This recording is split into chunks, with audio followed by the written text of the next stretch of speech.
بسم اللہ الرحمن الرحیم۔ السلام علیکم۔ میری ساس سارے گھر کا کام مجھ سے کرواتی، پر گھر والوں کے کپڑے خود دھویا کرتی، مجھے کبھی کپڑے دھونے نہیں دیا کرتی۔ ایک دن وہ گھر پر نہیں تھی تو میں نے کپڑے دھونے شروع کیے۔ یہ دیکھ کر دل بیٹھ گیا کہ ہر ایک جوڑے میں اتنے بڑے بڑے۔ میرا نام رتابہ ہے، میری عمر 18 سال تھی۔ ہمارا تعلق ایک مذہبی گھرانے سے تھا۔ میرے والد صاحب محلے کی مسجد کے امام تھے، امی گھر میں بچوں کو قرآن پڑھایا کرتی۔ میں اس خاندان کی پہلی لڑکی تھی جو کالج تک گئی تھی، حالانکہ میں نے صرف FA ہی کیا تھا، پر اتنا کر لینا بھی میرے لیے بہت بڑی بات تھی۔ کالج میں میری بہت ساری سہیلیاں تھیں جن سے بات کر کے، ساتھ رہ کے اندازہ ہوا کہ دنیا میں اور بھی بہت کچھ ہے دیکھنے کو، جبکہ ہمارے گھر میں تو TV بھی نہیں تھا۔ میں بہت پریشان رہتی تھی کہ کہیں میری شادی بھی کسی ایسے گھر میں نہ ہو جائے جہاں کا ماحول بھی ہمارے گھر جیسا ہی ہو۔ ہم لڑکیاں جب اپنے گھر میں ہوتی ہیں یہی سوچتی ہیں کہ ان کا ہونے والا سسرال ان کے گھر سے ایک بہتر جگہ ہونی چاہیے جہاں وہ سب کچھ کر سکے جو انہوں نے اپنے گھر میں نہیں کیا۔ کم سے کم میں تو ایسا ہی سوچتی تھی۔ میری خواہش تھی کہ میں جس گھر میں شادی کر کے جاؤں وہ کھلی ذہنیت کے لوگ ہوں اور مجھے میری زندگی میں میری مرضی کے مطابق جینے دیں۔ یہ بھی سچ ہے کہ انسان جس چیز سے بھاگتا یا ڈرتا ہے، قسمت اسی میں کسی ایک چیز کو اس کے سامنے کھڑا کر دیتی ہے۔ میری شادی ایک ایسے گھر میں ہونے جا رہی تھی جہاں ہمارے گھر سے بھی زیادہ گھٹن ماحول تھا۔ میرے لیے جو سب سے پہلا رشتہ آیا، میرے والد صاحب نے اسے ہی قبول کر لیا تھا۔ میرے والد صاحب نے مزید کوئی رشتہ دیکھنے کی زحمت ہی نہیں کی۔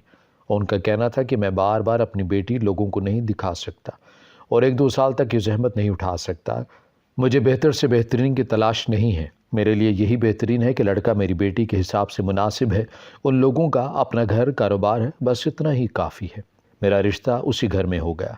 جب ہمارے گھر والوں کا وہاں اور ان کا ہمارے گھر آنا جانا شروع ہوا اور باتیں آگے بڑھنے لگی تو مجھے پتہ چلا کہ اس گھر میں تو لوگوں کی بھیڑ لگی تھی۔ میرے شوہر کے علاوہ اس کے 5 بھائی تھے، میرے سسر تھے، 2 چھوٹی بہنیں۔ میری ساس جب بھی ہمارے گھر آتی کہتی ہمارے گھر میں کام کرنے والا کوئی نہیں ہے، اب میری بہو آ جائے گی تو مجھے بھی کچھ سکون ملے گا۔ میری معصوم ماں ہمیشہ ہاں میں سر ہلا دیا کرتی، جبکہ میں جانتی تھی کہ یہ لوگ بہو نہیں بلکہ بنا تنخواہ کے نوکرانی لینے آئے ہیں۔ اپنے ابا کے سامنے میری آواز تک نہ نکلتی تھی۔ ان سے اس طرح کی مخالفت کرنا یا کوئی جواب دینا تو بہت دور کی بات تھی۔ میری اس گھر میں شادی ہو گئی اور میرے شوہر کا نام محمد علی تھا۔ شادی کے 7 دن تک مجھ سے کوئی کام نہیں کروایا گیا۔ مجھے کہا گیا کہ تم آرام کرو، پھر بعد میں کام تم نہیں کرنے ہیں۔ ان 7 دنوں میں نے دیکھا کہ اس گھر کے اتنے کام ہوتے تھے کہ میں تو تھر تھر کانپ رہی تھی کہ میرا کیا بنے گا۔ میری ساس کپڑے دھونے بیٹھ جاتی تو صبح سے شام تک بیٹھی رہتی۔ میرا شوہر کا کام ایسا تھا کہ صبح منہ اندھیرے چلا جاتا اور رات دیر تک واپس آتا، یعنی مجھے پتہ چل گیا تھا کہ میری زندگی برباد ہو گئی ہے۔ سارا دن شوہر گھر پر نہیں ہوگا، دن بھر مزدوروں کی طرح کام کروں گی۔ اس گھر کا ماحول بھی ہمارے گھر جیسا تھا، گھر میں رہنا، نہ کہیں آنا نہ کہیں جانا۔ گھر میں کوئی TV بھی نہیں تھا۔ ایک بات سے میں بہت زیادہ متاثر بھی تھی اور حیران بھی کہ میرے دیور، میرا سسر اور میرا شوہر کام پر جاتے تھے اور دونوں نندیں اسکول جایا کرتی تھی۔ اس بات کی تو میں قائل ہو گئی تھی کہ سب لوگ میری ساس کا ہر حکم مانتے تھے۔ میرے دیور، میرا شوہر، یہاں تک کہ میرے سسر جو کچھ بھی دن بھر میں کماتے وہ شام کو لا کر میری ساس کے ہاتھ پر رکھ دیتے، اپنے پاس 1 روپیہ بھی نہیں رکھتے۔ لیکن آہستہ آہستہ میں نے یہ بات بھی نوٹ کرنا شروع کی کہ یہ صرف ان کا ادب نہیں بلکہ یہ غلامی کی سی کیفیت تھی۔ اگر میری ساس سے کہتی کہ کھڑے ہو جاؤ تو وہ کھڑے ہو جاتے، کہتی بیٹھ جاؤ تو بیٹھ جاتے۔ لیکن اس گھر میں کوئی نماز نہیں پڑھتا تھا۔ میں تو ایسے گھر سے آئی تھی کہ ہم لوگ تو بچپن ہی سے 5 وقت کی نماز ادا کیا کرتے۔ اگر یہ سب میری ساس کی بات اتنی ہی مانتے تھے تو پھر میری ساس ان کو عبادت اور نماز پڑھنے کا کیوں نہیں کہتی تھی؟ اس گھر میں سے ایک عجیب سی بو آتی تھی جس کی سمجھ نہیں آتی تھی کہ وہ اچھی بو ہے یا بری۔ میں نے اپنی ساس سے اس کے بارے میں ذکر کیا تو انہوں نے کہا کہ یہ تمہارا وہم ہے، بھلا ہمارے گھر سے کیوں بو آنے لگی؟ اگر تم کو ہمارے گھر سے اتنی ہی بو آتی ہے تو اس گھر کو اچھے سے صاف کیا کرو۔ ہمارے گھر میں جو بھی پکتا میری ساس کی مرضی سے ہی پکتا۔ اکثر گھروں میں ہوتا کہ اگر کسی دن دال پک جائے تو گھر میں کوئی شخص یہ کہتا کہ مجھے دال نہیں کھانی، لیکن ہمارے گھر میں ایسا کچھ نہیں ہوتا تھا۔ سب لوگ میری ساس کے اشاروں پر ناچتے۔ یوں تو میرا شوہر بھی ہماری طرح غریب تھا، لیکن پھر بھی ہم جیسے لوگ بھی شادی کے بعد لاہور تک تو سیر کرنے جا سکتے تھے۔ میں نے اپنے شوہر سے کہا کہ ہمیں 1-2 دن کے لیے لاہور کی سیر کو جانا چاہیے، اس کے بعد تو زندگی ویسے ہی بہت مصروف ہو جائے گی، موقع نہیں ملے گا۔ میرے شوہر نے وہی بات کی جس کا مجھے اندازہ تھا کہ امی سے پوچھ لیتے ہیں۔ میں نے کہا کہ ٹھیک ہے آپ پوچھ لیں۔ انہوں نے امی سے پوچھا تو میری ساس نے صاف انکار کر دیا۔ کوئی ضرورت نہیں ہے جانے کی، گھر میں 2 جوان بہنیں ہیں، جوان بھائی ہیں، وہ کیا سوچیں گے کہ بھائی اور بھابھی کہاں گئے ہیں، تم لوگوں کو ہنی مون منانے کی پڑی ہے۔ مجھے لگا کہ میرا شوہر جواب میں کچھ تو بولے گا کہ ہم لوگ 2 دن کے لیے جائیں گے یا ہم جلدی واپس آ جائیں گے۔ یہاں میری ساس نے منع کیا اور وہاں میرے شوہر جی بہتر کر کے کمرے میں آ گئے۔ میں حیران اور پریشان رہ گئی۔ ہم کمرے میں آئے تو میں نے اپنے شوہر سے کہا کہ آپ امی کو منانے کی کوشش کرتے، شاید وہ مان جاتی، پر انہوں نے کہا کہ امی کو کوئی مناتا نہیں ہے، جو وہ کہتی ہیں وہی ہوتا ہے۔ میں اس بات پر حیران تھی کیونکہ یہ ضرورت سے زیادہ ہی ہو رہا تھا۔ اتنا بھی کوئی کسی کا فرما بردار نہیں ہوتا جتنے یہ سب گھر والے میری ساس کی فرما برداری میں مصروف رہتے، یہاں تک کہ وہ کام بھی میری ساس سے پوچھ کر کرتے جن کے لیے اجازت کی ضرورت نہیں ہوتی۔ جیسے آج وہ کون سے کپڑے پہنیں گے، بازار جائیں گے تو کیا لیں گے، گھر سے باہر گلی تک بھی جانا ہو تو پہلے اجازت لیتے۔ ایک دن ہمارے گھر محلے کی ایک عورت آئی اور آ کر میری ساس کے پاس بیٹھ گئی۔ باتوں باتوں میں وہ بھی یہی باتیں کرنے لگی کہ تم نے تو جادو ہی کر رکھا ہے سب پر۔ اس کی اس بات پر میری ساس کو اچانک غصہ آ گیا اور کہنے لگی کہ میں نے کوئی جادو نہیں کیا، مجھے اللہ نے نیک اولاد دی ہے، میری بات مانتی ہے۔ میں وہاں چائے رکھنے کے لیے آئی، وہ محلے سے آئی عورت بولی، پر یہ اولاد تو ابھی اس کے الفاظ منہ میں ہی تھے کہ میری ساس نے اس کا ہاتھ دبوچ لیا، جس سے وہ فوراً خاموش ہو گئی اور میری طرف دیکھ کر عجیب سی نظروں سے دیکھنے لگی۔ میں نے ان دونوں کی حرکت دیکھ لی پر کوئی خاص رد عمل نہیں دیا۔ چائے رکھی اور پوچھا کہ چائے کے ساتھ کچھ اور چاہیے، اور میں وہاں سے واپس آ گئی، لیکن اب میرے کان ان دونوں کی ہی باتوں پر تھے۔ تھوڑی دیر کے بعد وہ عورت بولی، سب پر تو رعب جما رکھا ہے، اس لڑکی کا کیا کرو گی؟ یہ تو مجھے تھوڑی چالاک لگ رہی ہے، سنا ہے پڑھی لکھی ہے۔ میری ساس نے کہا، چاہے پڑھی لکھی ہو یا ان پڑھ، میں جانتی ہوں مجھے کیا کرنا ہے۔ ابھی تو ٹھیک جا رہی ہے، جب سر اٹھانے کی کوشش کرے گی تو دیکھ لوں گی اس کو۔ میری شادی کا 8واں دن تھا کہ صبح ہی میری ساس نے مجھے جگا دیا اور کہا کہ اب تمہاری شادی کو 7 دن پورے ہو گئے ہیں تو گھر کا کام کرنا ہے، سب سے پہلے ناشتہ بنا لو اور اس کے بعد باقی کام دیکھ لو۔ میری شادی کو 7 دن پورے نہیں ہوئے تھے، دراصل میرا برا ٹائم شروع ہو گیا تھا، لیکن میں کچھ بھی نہیں کر سکتی تھی۔ ناشتہ بنانے میں مجھے 2 گھنٹے لگ گئے۔ ناشتہ بناتے بناتے ہی میں کپڑوں کے ڈھیر کی طرف دیکھ رہی تھی جو دور سے جیسے مجھے ہی دیکھ رہے تھے۔ اتنا زیادہ کپڑے کہ ہاتھ ٹوٹ جانے تھے۔ جب سب لوگ ناشتہ کر کے اپنے اپنے کاموں اور اسکول کالج چلے گئے تو میں نے ساس سے کہا کہ میں کپڑے دھو لیتی ہوں۔ میری ساس نے کہا کہ نہیں، کپڑے تو میں ہی دھوتی ہوں، تم سب کے لیے کھانا بنا لو۔ تو میری جان میں جان آئی کہ چلو مجھے یہ کپڑے تو دھونے نہیں پڑیں گے۔ میں نے کھانا بنا دینا، کچن کے 2-4 برتنوں کو دھونا اور پورے گھر سے جھاڑو دینا کپڑے دھونے کی نسبت آسان کام تھا۔ میرے ذمہ یہی کام لگ گئے تھے۔ میری نندیں بھی کبھی کبھی میری مدد کر دیتی، لیکن میری ساس اتنی بوڑھی تھی، ان کے جوڑوں میں درد تھا، پھر انہوں نے سب سے مشکل کام اپنے ذمہ کیوں لیا؟ مجھے لگنے لگا کہ شاید وہ بہت اچھی انسان ہے، مجھ پر زیادہ بوجھ نہیں ڈالنا چاہتی۔ لیکن پھر میں دیکھتی کہ وہ میرے شوہر کے کان میرے خلاف بھرتی، کہتی تھی کہ یہ تو کوئی کام ہی نہیں کرتی، کیا اٹھا لائے ہو تم؟ کام کی نہیں ہے، بس شکل و صورت ہی دیکھ لی ہم نے، طریقہ تو دیکھا ہی نہیں، کھانا بھی ایسا بدمزہ بناتی ہے کہ انسان کا دل ہی نہیں کرتا۔ میرے شوہر نے رات کو کمرے میں آ کر مجھے یہ بات سنا دی کہ تمہارے بارے میں امی کہہ رہی تھی کہ تم کھانا بالکل اچھا نہیں بناتی۔ اگر تمہیں کھانا بنانا نہیں آتا تو مجھے بتاؤ، میں تمہیں کھانا بنانے کی کوئی کتاب لا کر دیتا ہوں، اسے دیکھ کے بنایا کرو۔ مجھے بھی غصہ آ گیا اور میں نے کہا کہ میں 10 سال کی تھی جب سے گھر کا کھانا میں ہی بناتی ہوں، مجھے کتابوں سے دیکھ کر کھانا بنانے کی ضرورت نہیں ہے، اور ٹھیک ہے اگر میں نے کھانا اچھا نہیں بنا رہی اور برتن ٹھیک سے صاف نہیں کر رہی تو اپنی امی سے کہیں کہ کھانا خود بنا لیا کریں، اور میں سارے گھر کے کپڑے دھو بھی دیا کروں گی اور استری بھی کر دوں گی۔ میرے شوہر نے کچھ عجیب سا منہ بنا لیا، یہ میرے سامنے کیسے بڑھ چڑھ کے بول رہی؟ میں نے کہا کہ ٹھیک ہے، نہ کریں۔ اگلے دن میں کپڑوں کی لپکی، میرے دل میں یہ بات چل رہی تھی کہ کپڑے تو ہفتے میں 2 دفعہ ہی ہوتے ہیں جبکہ کھانا تو روز کا روز ہوتا ہے۔ میری ساس نے تو میرا ہاتھ پکڑ کے مجھے ایک طرف جھٹک دیا، میں گرتے گرتے بچی۔ مجھے کہنے لگی کہ تم سے کس نے کہا کہ کپڑے دھونے کو تم نے ہاتھ بھی کیسے لگایا کپڑوں کو؟ میں نے ان کو بتایا کہ میں نے رات کو اپنے شوہر سے کہا تھا آج سے کپڑے دھونا اور استری کرنا میرے ذمہ ہے، تو آپ یہ کام نہ کریں۔ لیکن میری ساس تو ہتھے سے ہی اکھڑ گئی، کہنے لگی کہ تمہارا شوہر کون ہوتا ہے گھر کے فیصلے کرنے والا؟ مردوں کا کام ہوتا ہے کما کر لانا، گھر کے فیصلے عورتیں کرتی ہیں، کپڑے تو صرف میں ہی دھوں گی، جو کام دیا ہے وہ کرو۔ میں تو حیران پریشان رہ گئی کہ دنیا کی پہلی ساس ہے جو مجھے اس بات پر غصہ کر رہی ہے کیونکہ میں کوئی کام کرنا چاہتی ہوں۔ پر ایک بات یہ تھی کہ وہ میرے کپڑے نہیں دھوتی تھی، کہتی تھی کہ بی بی اپنے کپڑے خود دھویا کرو، اور میرے شوہر کے کپڑے بھی وہی دھویا کرتی۔ دن بدن میری ساس کا رویہ بدلتا جا رہا تھا۔ وہ کپڑوں کے معاملے میں اتنی جذباتی ہوتی جا رہی تھی کہ مجھے سمجھ نہیں آتی تھی کہ یہ عورت چاہتی کیا ہے۔ جیسے وہ کپڑے نہ ہوں، کوئی خزانہ ہو جن پر میرے ہاتھ بھی نہ لگنے دینے چاہیے۔ مجھے ایک بہت بڑی بات کے بارے میں پتہ چلا، جس کے بارے میں جان کر میرے قدموں تلے سے زمین نکل گئی۔ ایک دن مجھے میرے شوہر نے کہا کہ میرا نیلا والا سوٹ لے کر آؤ۔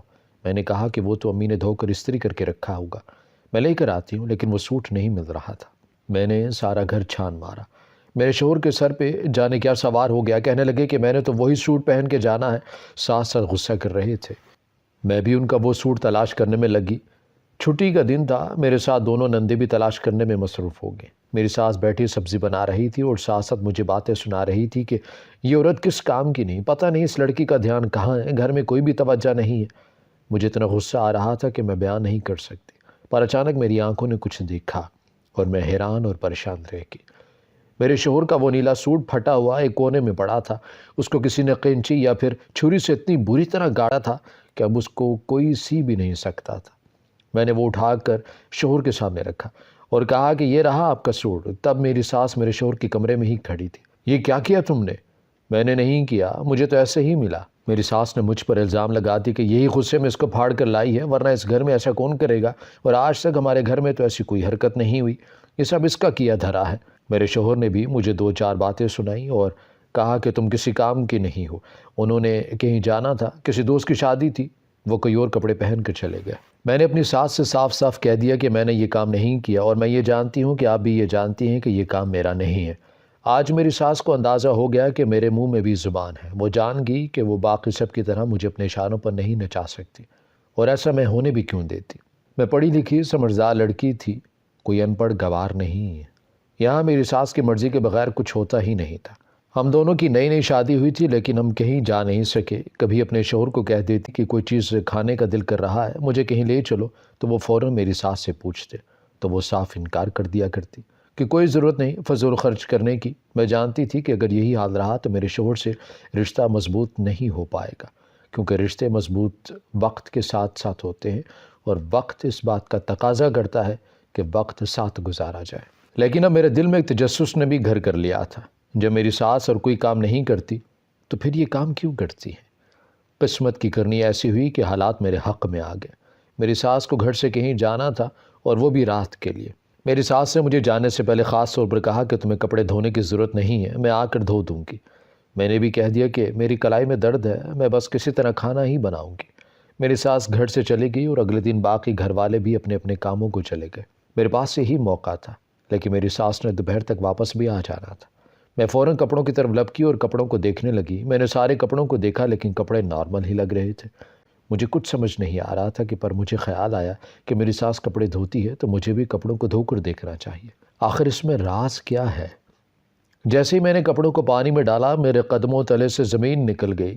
میں اس پانی سے بہت دور ہٹ گئی اور حیران اور پریشان رہ گئی، کیونکہ ان کپڑوں میں سے کالا پانی نکل رہا تھا۔ ایسا نہیں تھا کہ وہ کپڑے بہت گندے تھے، لیکن ان میں سے کالا سیاہ پانی نکل رہا تھا۔ مجھے لگا کہ شاید کسی ایک کپڑے میں ایسی کوئی چیز ہوگی، تو میں نے باقی کپڑوں کو بھی کانپتے ہاتھوں سے پانی میں ڈال دیا، پر جس کپڑے کو بھی پانی میں ڈال رہی تھی اس میں سے کالا پانی نکل رہا تھا۔ ابھی میں حیران اور پریشان کھڑی تھی کہ سامنے کا منظر دیکھ کر تو گویا میری روح فنا ہو گئی۔ میری ساس بالکل میرے سامنے کھڑی تھی، میرے ہاتھوں میں کپڑے تھے۔ میں جھوٹ بھی نہیں بول سکتی تھی کہ آپ کو غلط فہمی ہوئی ہے یا میں کچھ اور کر رہی تھی۔ وہ جانتی تھی کہ میں نے وہی کیا جس کام سے اس نے مجھے منع کیا تھا۔ میری ساس نے میرے ہاتھ سے کپڑے چھین لیے اور مجھے باتیں سنانی۔ میں اپنے کمرے میں آ گئی، کیونکہ مجھے تو ویسے بھی سمجھ نہیں آ رہا کہ ساس نے سارے ثبوت مٹا دیے، اور جب شام ہوئی تو سارے گھر والوں کو پاس بٹھا کر کہنے لگی کہ اس لڑکی نے ہمارا بھروسہ توڑا ہے۔ آج میں نے اسے کسی لڑکے کے ساتھ اس گھر میں رنگے ہاتھوں پکڑا ہے۔ میں تو سب کو ایسے دیکھنے لگی کہ جیسے میری ساس نے میری موت کا فرمان جاری کر دیا ہو۔ میری ساس نے شوہر کو اتنا کہا کہ یہ لڑکی تمہارے ساتھ رہنے کے قابل نہیں ہے، اسے ابھی فارغ کرو، اور میرا شوہر مجھے بنا سوچے بنا سمجھے طلاق دینے کو تیار ہو گیا۔ قریب تھا کہ وہ مجھے طلاق دیتا کہ میرے ماں باپ وہاں آ گئے۔ انہوں نے جب یہ منظر دیکھا تو ان کا داماد ان کی بیٹی کو شادی کے 1 مہینے کے اندر ہی طلاق دینے کو تیار ہے، تو وہاں شور مچ گیا۔ میرے والد صاحب نے بھی کہنا شروع کر دیا کہ آخر میری بیٹی نے ایسا بھی کیا کر دیا۔ میری ساس نے وہی کہانی جو گھر والوں کو سنائی تھی میرے باپ کو بھی سنا تھی۔ لیکن میری ماں باپ نے کہا کہ ایسا ہو ہی نہیں سکتا، ہماری بیٹی بالکل بھی ایسی نہیں ہے۔ میرے شوہر نے مجھے طلاق تو نہ دی لیکن بات بگڑ گئی۔ میرے ماں باپ مجھے واپس میرے گھر لے آئے۔ انہوں نے آرام سے مجھ سے ساری بات پوچھی تو میں نے ان کو سب کچھ بتا دیا، اور جو کپڑوں کے ساتھ ہوا وہ بھی انہیں بتا دیا، اور وہ حیران و پریشان رہ گئے۔ میرے والد صاحب نے کہا ہمیں ان کے کسی ہمسائے یا محلے کے کسی شخص سے پہلے ہی پوچھ گچھ کرنی چاہیے تھی کہ یہ کس طرح کے لوگ ہیں، لیکن اب بھی دیر نہیں ہوئی ہے، میں جا کر پتہ کر کے آتا ہوں۔ میرے بابا واپس آئے تو بہت پریشان تھے کہ جب ان سے پوچھا کہ کیا بات ہے تو کہنے لگے کہ اب ہم اپنی بیٹی کو اس گھر میں واپس نہیں بھیجیں گے۔ میری ماں بہت پریشان ہو گئی۔ میں نہیں چاہتا کہ میری بیٹی کو طلاق ہو، لیکن میں اپنی بیٹی کو واپس بھیجنا بھی نہیں چاہتا کیونکہ وہ لوگ تو بہت ہی برے ہیں۔ ہم دونوں ماں بیٹی بہت پریشان ہو گئے۔ والد صاحب سے کہا آپ بتائیں کہ کیا بات ہے؟ تب انہوں نے پوری بات بتائی کہ مجھے عورت نے بتایا کہ یہ ان کی اصل ماں نہیں ہے، یہ اس خاندان کی کچھ لگتی ہے لیکن ان کی ماں نہیں ہے۔ ان کی ماں ایک اچھی عورت تھی جس کو اسی عورت نے جادو ٹونا کروا کے مار ڈالا، اور جادو ٹونے کی وجہ سے اس نے ان لوگوں کو اپنے قابو میں کیا ہوا ہے، اور جو پانی تم نے ان کے کپڑوں سے نکلتے ہوئے دیکھا وہ اسی عمل کا حصہ ہے۔ وہ ان کے کپڑوں پر کوئی گندی چیز لگاتی ہے، اسی وجہ سے وہ تمہیں کپڑے نہیں دھونے دیتی۔ میں تمہیں ایسی عورت کے گھر میں نہیں بھیجوں گا، وہ جانے تمہارے ساتھ کیا کرے۔ میں نے ان سے کہا کہ پہلے بھی میں نے آپ کا فیصلہ مانا تھا، اب بھی میں آپ کی بات ماننے کو تیار ہوں، لیکن اس طرح کے لوگوں کو یہ تو بتانا چاہیے کہ ان کے ساتھ ہو کیا رہا ہے۔ میرے والد صاحب نے کہا کہ ہم اپنی طرف سے بتا دیں گے، اب آگے ان کی مرضی کہ وہ کیا کرتے ہیں۔ میرے والد صاحب نے میرے سسر کو اپنے گھر بلایا اور ساری بات بتا دی۔ انہوں نے کہا کہ مجھے بھی احساس تھا کہ ہم سب گھر والوں کے ساتھ ایک مسئلہ ہے کہ ہمارے سر میں ہمیشہ درد رہتا تھا۔ مجھے نہیں پتا تھا کہ میری بیوی اس حد تک گر جائے گی۔ میں ان سارے معاملات کو دیکھ لوں گا، لیکن تب تک آپ اپنی بیٹی کو اپنے پاس ہی رکھیں۔ ایک ماہ گزر گیا۔ میرے سسرال میں کیا ہوا کوئی نہیں جانتا، لیکن ایک مہینے بعد میرے سسر میرے شوہر کے ساتھ مجھے لینے آئے۔ انہوں نے کہا کہ میں نے اس عورت کو طلاق دے دی ہے اور وہ ہمارے گھر سے چلی گئی ہے۔ میرے سسر نے یہ بھی بتایا کہ جب وہ پہلے ہمارے گھر میں آئی تھی تو میرے سارے بچوں نے اسے ماں ماننے سے انکار کر دیا تھا، لیکن پھر اچانک سے میرے سارے بچے اور خود میں بھی اس کا غلام بن گیا۔ ہمیں پتہ ہی نہیں چلا کہ وہ ہم سب پر جادو کر رہی تھی۔ بیٹی تمہارے آنے کے بعد ہی ہم پر یہ راز آشکار ہوا ہے، اور اب ہم اس کے سحر سے نکل آئے ہیں، اور گھر بھی تمہارا ہے، تمہیں میرا بیٹا کبھی طلاق نہیں دے گا۔ تم اس گھر کی بیٹی بن کر سنبھالو۔ میں نے اپنے والد اور اپنی ماں سے مشورہ کیا اور انہوں نے مجھے واپس بھیج دیا۔ جب میں واپس آئی تو اس گھر کے رنگ ہی کچھ اور تھے۔ میرا شوہر میری ہر بات ماننے لگا۔ دیور اور نندے مجھ سے بہن بھائیوں کی طرح بات کرتے، ہم مل کر کبھی کبھی کوئی گیم کھیل لیا کرتے۔ ہم نے گھر میں ٹی وی بھی لگا لیا اور سب اپنی مرضی سے رہنے لگے اور باقاعدگی سے نماز بھی پڑھنے لگے۔ ہماری ویڈیو اگر آپ کو پسند آئی ہے تو ضرور لائک کیجیے، اپنی رائے دینا چاہیں تو کمنٹس کیجیے، اچھی لگے تو شیئر کیجیے۔ اس کے ساتھ ساتھ اگر آپ نے ہمارا چینل سبسکرائب نہیں کیا تو ضرور کیجیے، اور بیل آئیکن پر لازمی کلک کیجیے تاکہ ہماری ہر آنے والی ویڈیو آپ تک بر وقت پہنچ سکے۔